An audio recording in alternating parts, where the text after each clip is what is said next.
What's up, my friends? Welcome to New View Tech Review. My name is David Gelly, and today we are going to talk about everything that was announced at Samsung's 2019 Unpacked event. And don't worry, I didn't keep any Note 7s from last year's incident.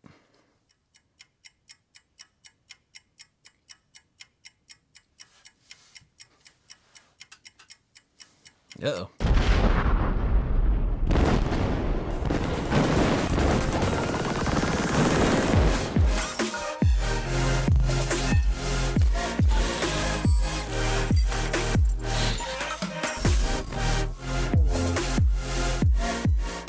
This year marks Samsung's 10-year anniversary since releasing their first Galaxy device, and what better way to celebrate that milestone than to unveil their newest device, the Galaxy Fold. The Fold is a device that when closed has a 4.6-inch display, with massive bezels I might add, but when opened to its tablet form, it has a 7.3-inch Infinity Flex display. And split between the two halves of the device is a 4,380 mAh battery that should hopefully get you through a full day of use, if not more. Another thing that makes the Fold unique is that it supports 3-app multitasking, making this a powerhouse for productivity. Inside, we find 12 GB of RAM to keep the software running smoothly, as well as 512 GB of onboard storage. The Fold has 6 cameras total, 3 on the back, 2 inside, and 1 on the front. And on the side of this brick-like phone is the fingerprint scanner. The Galaxy Fold comes in LTE and 5G variants and will be available on April 26th. As for pricing, well, Samsung announced that it will cost, wait for it, $1,980. I can't even say that. A price that made the audience extremely uncomfortable, as you could audibly hear during the live stream. Starting from $1,980, depending on your region and carrier. And you can get your very... Samsung, what are you thinking? A $2,000 phone? Really? No, I ain't buying that. Honestly, this just seems like Samsung is releasing this as more of a proof of concept device instead of something to actually be taken seriously, and probably understands that sales will be more or less far from stellar.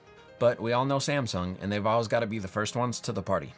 Next, Samsung announced the Galaxy S10, S10 Plus, and the S10e.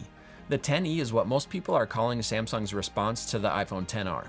A mid-tier budget-friendly device with a flat 5.8-inch display instead of their usual infinity edge curved displays.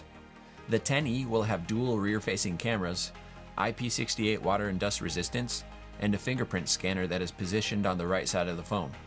Now, one of the biggest updates to this year's lineup is that we now get even closer to a true full-screen display with the new Infinity O display, which has a round cutout within the AMOLED panel for the front-facing camera and sensors.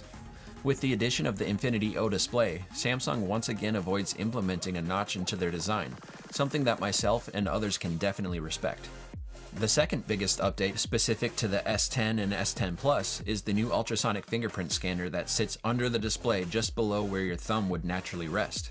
A very cool and practical design change to the new Galaxy phones.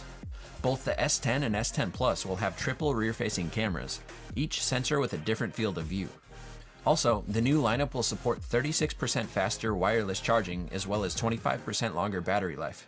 And with wireless power share, you can now use your device as a charging pad for other phones and accessories. The S10 will come with 6 to 12 GB of RAM, depending on whether you plan to use this phone for normal human activities or launching a spacecraft. The choice is yours.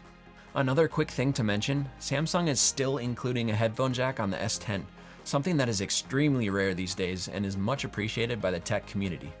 Colors range from prism white all the way to flamingo pink, so no need to worry about options. Pricing for the 128GB base models will start at $749 for the 10e, $899 for the S10, and $999 for the S10 Plus. They will be available starting March 8th.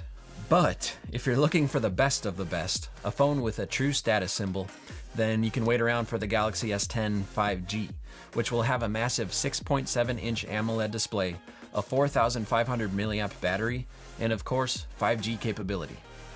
It should be available later this year, and I would expect it to cost somewhere close to the same price of the Galaxy Fold. So yeah, maybe skip this one. A few other honorable mentions. Samsung unveiled the Galaxy Watch Active, Galaxy Fit, and the Galaxy Buds, which feature sound by AKG, are 30% smaller, and can charge wirelessly right off the back of your S10. These were probably the least anticipated products announced, but I figured I would still try to include everything that I could in this brief overview.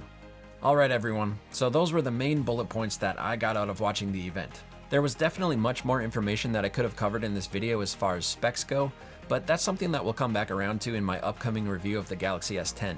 And in the meantime, you can always just go to Samsung's website to learn more about each device.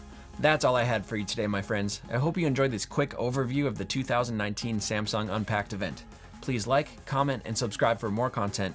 Thank you so much for watching, and I'll see you in the next one.